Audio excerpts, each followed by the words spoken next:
Morning guys. So, time check. It's 4:32 AM. Okay, so kanina pa ako gising kasi this is isa sa mga task ng pagiging ITO. You need to do some reports para sa iyong assistant. And yes, I'm almost done with my report. As you can see, yeah. So, kanina pa ako nagawa ng report kasi ano to this is a what do you call that one? A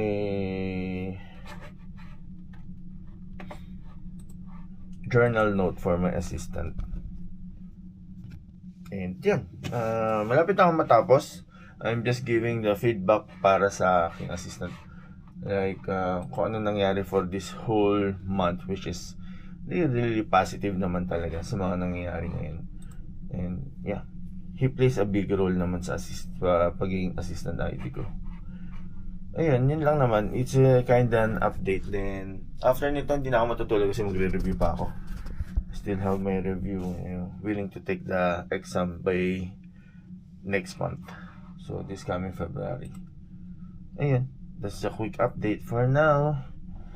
And isang oras na ako nagawa ng report kasi hindi na ako masyadong nakagawa ng proper reporting. Tagal na rin, been a year na rin, more than 2 years na rin nung last na gumawa ako.